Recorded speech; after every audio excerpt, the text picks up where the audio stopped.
भोजपुरी वाला भैया के प्रणाम बा।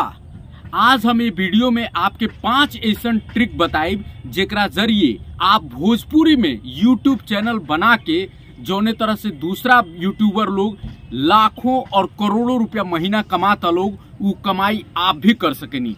तो ये वीडियो लास्ट तक जरूर देखब, काहे कि हम कमाई करतनी तो हम बिल्कुल सही चीज आपके बताइब कि कौने तरह से भोजपुरी में बिल्कुल ठेठ भाषा में आप अपन चैनल बना के और महीने के लाखों रुपया और कबो कबो अगर वीडियो वायरल हो जाए तो करोड़ों रुपया भी कमा सकेनी। तो चलिए हम वीडियो शुरू करते नहीं। अगर पहली बार आयल बनी तो प्लीज चैनल के सब्सक्राइब कर लिए, आपके प्यार से ही हम आगे बढ़ब।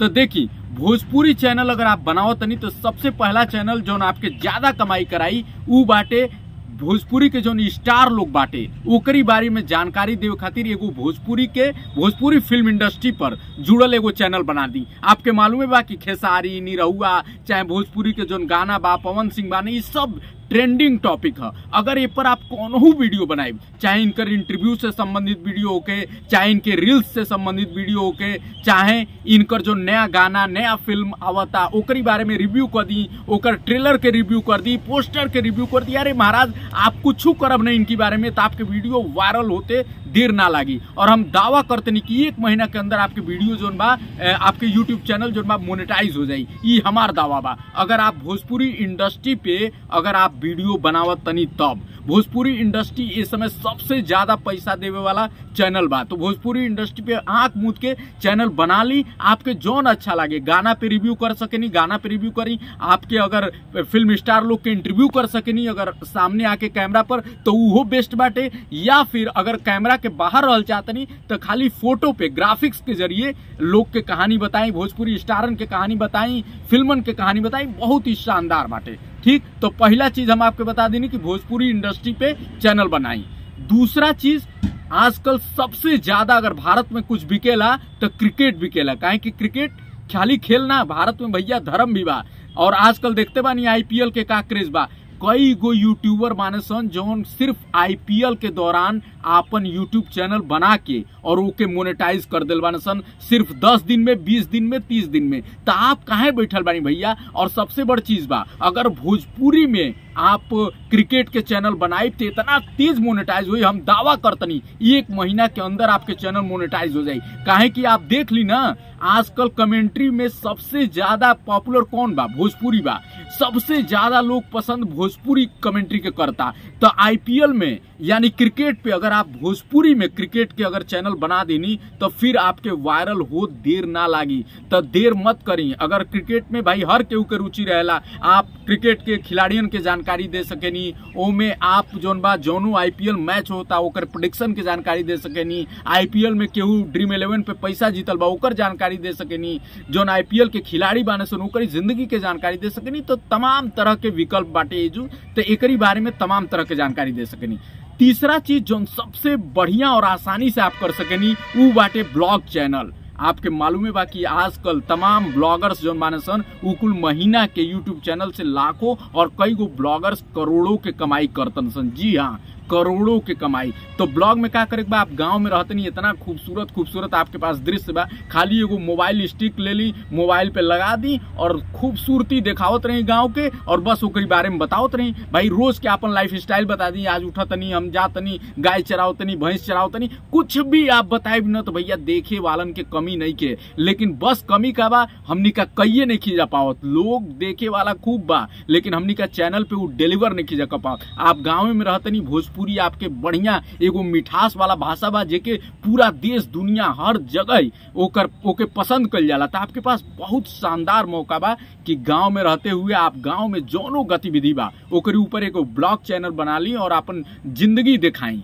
गांव के जिंदगी, गांव के खूबसूरती, गांव के भौजी देवर ओकर रिश्ता दिखाई, गांव के कोनो दादी के पास बैठ के उनकर कहानी कहीं, कोनो बाबा के पास बैठ के कहानी कहीं, गांव के तमाम लोगन के कहानी जब ई कुल दिखाई ना, बकरी चरावत, गाय चरावत, अरे भाई देखे वाला लोग। और हम आपके वादा करते नहीं 1 महीना के अंदर यो चैनल मोनेटाइज हो जाए, क्योंकि ये ऐसा चैनल बा और साथ में कमाई में भरपूर बा। आप जाके देख ली जितना लोग गांव से अपन ब्लॉग चैनल बनावला ओके यूट्यूब खुद प्रमोट करेला। तो ई एगो सबसे शानदार आपकी खातिर विकल्प बा। अच्छा, चौथा चीज का बा, फैक्ट चैनल आजकल बहुत तेजी से चलता, खासकर शॉर्ट्स में। और शॉर्ट्स भी आजकल पैसा देता, शॉर्ट्स को भी आप मोनेटाइज कर सके नहीं।